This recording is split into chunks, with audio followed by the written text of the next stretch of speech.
नमस्कार, आप देख रहे हैं सी न्यूज भारत। मैं हूं आपके साथ प्राची तिवारी। वक्त हो गया है न्यूज बुलेटिन का।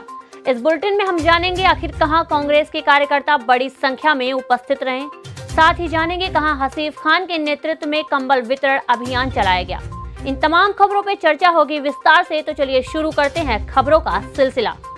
दाहोद जिले के झालौद तहसील में आज देश में कोविड-19 से हुई मौतों के बाद से परिवारजनों को 50,000 की जो सरकार द्वारा सहायता राशि दी जा रही है, उस परिवारजनों को सरकार द्वारा अधिक सहायता राशि दिलाने के लिए झालौद तहसील में कांग्रेस के कार्यकर्ताओं ने बड़ी संख्या में उपस्थित होकर सरकार के विरुद्ध नारे लगाकर रैली निकाली और नायब मामलतदार झालौद को आवेदन भी दिया। गुजरात से सी न्यूज संवाददाता दिनेश गनावा की रिपोर्ट। ठंडक से कांप रहे गरीबों को ठंड से राहत दिलाने के लिए समाज सेवी हसीफ खान के नेतृत्व में कंबल वितरण अभियान चलाया गया। सोमवार को विभिन्न क्षेत्रों में 600 जरूरतमंदों को कंबल वितरित किया गया। इस दौरान हसीफ खान ने बताया कि कंबल वितरण अभियान के तहत अपने सहयोगियों द्वारा ब्लॉकवार गांव में निराश्रित गरीब व असहाय परिवारों को चिन्हित करा के क्रमवार गाँव में जाकर कंबल वितरण का कार्यक्रम किया जा रहा है। उन्होंने बताया कि इस बात का पूरा ख्याल रखा जा रहा है कि कोई भी जरूरतमंद छूटने ना पाए। इस मौके पर जावेद अहमद, नादिर खान, नागर दादा समेत अन्य लोग मौजूद रहे। बलरामपुर से सी न्यूज संवाददाता जेपी त्रिपाठी की रिपोर्ट। हिंदू युवा वाहिनी का एक प्रोग्राम आज नगर के गेस्ट हाउस पर किया गया, जिसमें मुख्य अतिथि योगेंद्र प्रदेश उपाध्यक्ष हिंदू युवा वाहिनी का कार्यकर्ताओं ने फूलमाला व बुके देकर जोरदार स्वागत किया।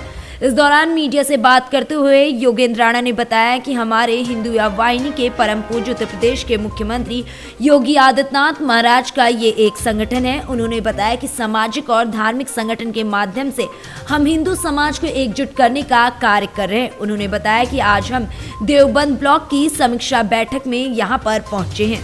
योगेंद्र सिंह राणा, हिंदू युवा वाहिनी से प्रदेश उपाध्यक्ष हूँ और पश्चिमी उत्तर प्रदेश से प्रभारी हूँ। हमारा जो हिंदू वाहिनी संगठन है, परम पूज्य महंत योगी आदित्यनाथ जी महाराज जो प्रदेश के मुखिया हैं, मुख्यमंत्री हैं, उनका एक संगठन है। सामाजिक और धार्मिक संगठन के माध्यम से हम हिंदू समाज को एकजुट करने का काम कर रहे हैं। आज हमारी ब्लॉक देवबंद की समीक्षा बैठक में हम यहाँ पहुँचे हैं।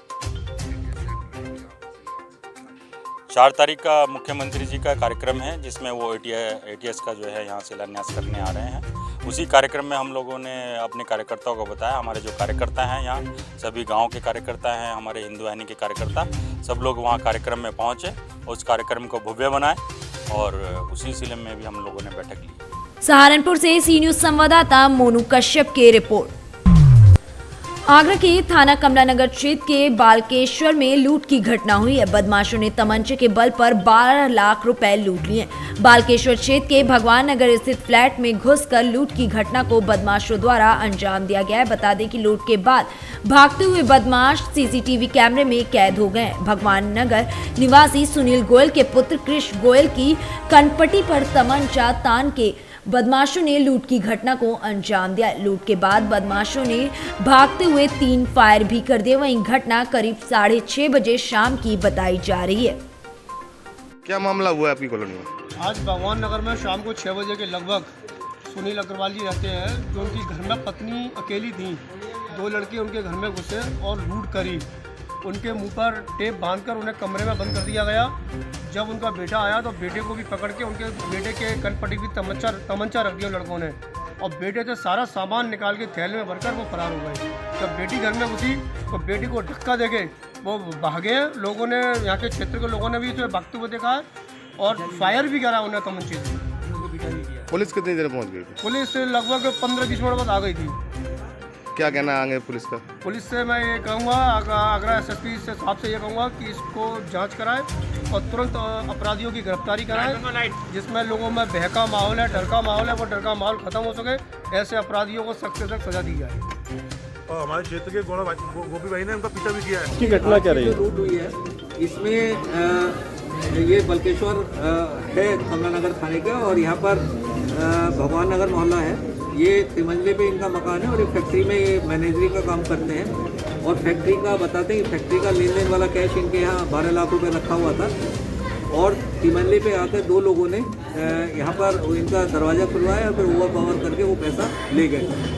भागते हुए वो एक एयर पिस्टल जो छर्रे वाला होता है वो छोड़ के गए हैं, 2 घरेलू चाकू छोड़ के गए हैं और चप्पल उनकी छूटी है। 2 लोग थे उसमें जो भागते हुए दिखाई दिए हैं। चप्पल भी लेबर क्लास की हैं और ऐसा प्रतीत होता है कि कोई आदमी जो इनके यहाँ जिसे पता था कि ये कैश रखते हैं, फैक्ट्री से संबंधित था, उसके द्वारा ऐसी घटनाएं की गई हैं। हमने 3 टीमें बनाई हैं, बहुत जल्दी से वर्कआउट किया जाएगा।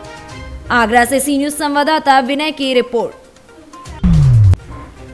अवैध परिवहन पर पुलिस अधीक्षक शैलेंद्र चौहान की बड़ी कार्रवाई भिंड में देखने को मिली है। मामला फूपात थाना अंतर्गत उत्तर प्रदेश बॉर्डर के निकट बरई वीएसटी धर्म कांटे का है, जहां एसपी ने देर रात घेराबंदी कर रेत गिट्टी से भरी 42 गाड़ियां पकड़ी हैं। वीएसटी धर्म कांटा और सिंह होटल पर खड़ी गाड़ियों पर ये कार्रवाई की गई है। वहीं कई वाहनों के ड्राइवरों को हिरासत में भी लिया गया है। वाहन चालक गाड़ियां छोड़कर भाग भी निकले। माइनिंग की टीम मौके पर पहुंची और सभी गाड़ियों की जांच जारी है। ये रात में जो है कई बार वहाँ से सूचना आती थी कि ये गाड़ियाँ अवैध रेत का परिवहन कर रही हैं और जिनकी वजह से कई बार यातायात का जो है जाम भी लगता है इटावा पुल पे और पुल भी उससे क्षतिग्रस्त होता है। इटावा पुलिस ने भी इसके संबंध में भिंड पुलिस को पत्राचार लिखा है। इसी के तारतम्य कल रात में वहाँ पे औचक निरीक्षण किया गया, वहाँ पे देखा गया तो वहाँ जो संबंधित गाड़ियाँ खड़ी थी उसके विषय में थाना प्रभारी को सूचना दी गई। उनके द्वारा आके मौके पर जो गाड़ियाँ खड़ी थी उनके सभी को वहाँ पर रखा गया और तत्काल जो है माइनिंग इंस्पेक्टर उसके विषय में सूचना दी गई। ऐसी करीब वहाँ पे कुल 42 गाड़ियाँ थी, जिनमें से 28 जो है वो रेत की गाड़ियाँ थी और 14 जो है वो मिट्टी से भरी हुई गाड़ियाँ थी। और इसके आगे की कार्रवाई जो है वो माइनिंग विभाग उसमें कर रहा है, जो उनकी विधिवत जाँच है, उनकी रॉयल्टी है और बाकी सब तरह की वो अब इसमें आगे माइनिंग द्वारा की जा रही है। सर रात को सर आप कितने बजे पहुंचे थे सर? और वहाँ पर कुछ ड्राइवरों को भी सर बंद किया गया है, तो सर उन्हें जेल भेजा जाएगा या कोई कार्रवाई होगी? देखिए, इसमें जो ड्राइवर्स थे तो उनको पहले जो उनकी गाड़ियाँ हैं उसमें जो भी उनका वो कैरी कर रहे हैं, चाहे वो। भिंड से सी न्यूज संवाददाता विनोद शर्मा की रिपोर्ट। राज्य मंत्री संदीप सिंह ने सोमवार की देर शाम अलीगंज में संदीप गुप्ता सीमेंट व्यवसायी के घर पहुंचकर संदीप गुप्ता के पिता राम प्रकाश गुप्ता और उनके भाइयों से वार्ता कर शोक संवेदना व्यक्त किया। वहीं राज्य मंत्री संदीप सिंह ने कहा कि संदीप की हत्या का बेहद अफसोस है, उनकी याद हम लोगों को सताती रहेगी। उन्होंने कहा हत्यारों को पुलिस गिरफ्तार कर उन्हें ऐसी सजा दिलाई जाएगी कि लोगों को याद रहे। उनके उसमें इसके बावजूद ही अभी तक आपकी तरफ से कोई भी प्रतिक्रिया यहाँ नहीं बची कि आपके परिवार की तरफ से। 8वां दिन नहीं, प्रतिक्रिया मैं इसीलिए आया हूँ और हमारे परिवार जैसे हैं, क्योंकि हम सब लोग आज देख ही रहे हैं कि कोई ना कोई कहीं भाग रहा है, कोई कहीं भाग रहा है। आज भी हमारे कई कार्यक्रम थे, लेकिन फिर भी हम सब यहाँ पे आज आए हैं। हमारे परिवार जैसे हैं, किसी की बात छुपी हुई नहीं है। ये परिवार हमारे साथ बिल्कुल पूरी तरह से सभी लोग एक परिवार की तरह जुड़े हुए हैं। और मैं भी आज, मुझे आने में थोड़ा सा विलम्ब भी हो गया, लेकिन मैं क्षमा चाहता हूँ कि थोड़ा देर हो गई, लेकिन हमारे परिवार जैसे हम सब लोग, पूरा हमारा सहयोग है साथ में। और सरकार इस पूरे प्रकरण को पूरी गंभीरता से ले रही है और छोटी से छोटी चीज़ों को देखते हुए बहुत जल्द हमारे संदीप गुप्ता जी जो हम सब के बीच में नहीं हैं, उनके जो भी अपराधी हैं उनको न्याय देने का काम किया जाएगा, उनको न्याय देने का काम किया जाएगा। और जितने भी दोषी हैं उनको बहुत जल्द उनके खिलाफ सख्त से सख्त कार्रवाई करने का कार्य किया जाएगा। सरकार की निगरानी में छोटी से छोटी चीज़ें हैं। अभी तक जिस तरीके से अलीगढ़ पुलिस के द्वारा जो बताया जा रहा है कि उन्होंने 70% तक खुलासा कर दिया है, 30% खुलासा अभी भी नहीं हुआ है, इसमें क्या कहना चाहेंगे? ऐसा नहीं है, कार्रवाई पूरी चल रही है और बहुत जल्द इस केस का खुलासा कर दिया जाएगा। सारी चीज़ों को ओपन नहीं किया जा सकता है, लेकिन पुलिस अपना पूरा कार्य कर रही है। सारी चीज़ों को देखा जा रहा है, बारीकी बढ़ती जा रही है। मैं स्वयं इस चीज़ को देख रहा हूँ और बहुत जल्द। एटा से सी न्यूज संवाददाता अशोक गुप्ता की रिपोर्ट। शासन द्वारा मनोनीत बुनकर प्रकोष्ठ की चेयरमैन शिप्रा शुक्ला ने आज रानीपुर नगर में आकर बुनकरों से मुलाकात की तथा उनके द्वारा हस्तनिर्मित कपड़ों का निरीक्षण किया एवं बुनकरों की समस्याओं को सुना। चेयरमैन शिप्रा शुक्ला ने बुनकरों की समस्याओं के निवारण का आश्वासन दिया।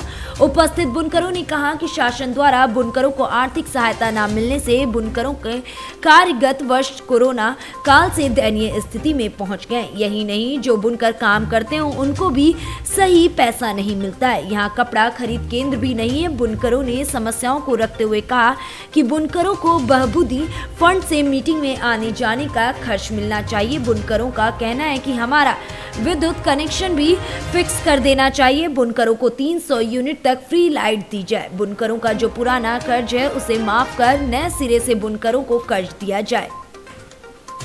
झांसी से सी न्यूज संवाददाता चंदू रायन की रिपोर्ट।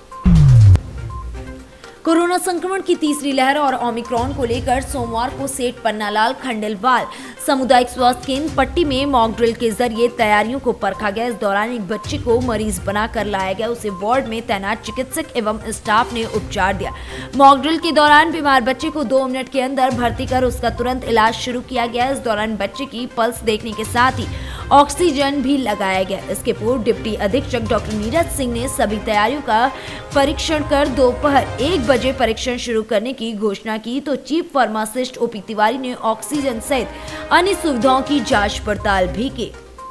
प्रतापगढ़ से सी न्यूज संवाददाता रोहित जायसवाल की रिपोर्ट। सरकार भले ही राशन वितरण प्रणाली में पारदर्शिता लाने के लिए लाख जतन कर रही हो, लेकिन सस्ते गल्ले की दुकानों में भ्रष्टाचार कम नहीं हो रहा है। ग्रामीण क्षेत्र में दुकानों के संचालक कोटेदार कार्ड धारकों से ई पास मशीन में अंगूठा तो लगवा ले रहे हैं, लेकिन उन्हें राशन वितरण नहीं कर रहे हैं। ऐसा ताजा मामला मिल्कीपुर तहसील अंतर्गत हैरिगटगंज विकासखंड अंतर्गत ग्राम पंचायत केशवपुर चिलबिली से सामने आया, जहां के ग्रामीणों ने कोटेदार पर राशन न वितरण करने का आरोप लगाते हुए मुख्यमंत्री पोर्टल समेत 1076 पर शिकायत दर्ज कराया था। शिकायत को गंभीरता से लेते हुए पूर्ति निरीक्षक मिल्कीपुर मोहित खान सोमवार को केशवपुर चिलबिली गांव के ग्रामीणों का बयान दर्ज करने पहुंचे तो बड़ी संख्या में राशन कार्ड धारक राशन न मिलने का बयान दर्ज कराते हुए नजर आए। अयोध्या से सी न्यूज संवाददाता सुनील तिवारी की रिपोर्ट। फिलहाल इस न्यूज बुलेटिन में केवल इतना ही। देश दुनिया की तमाम बड़ी खबरों से जुड़े रहने के लिए देखते रहिए सी न्यूज भारत।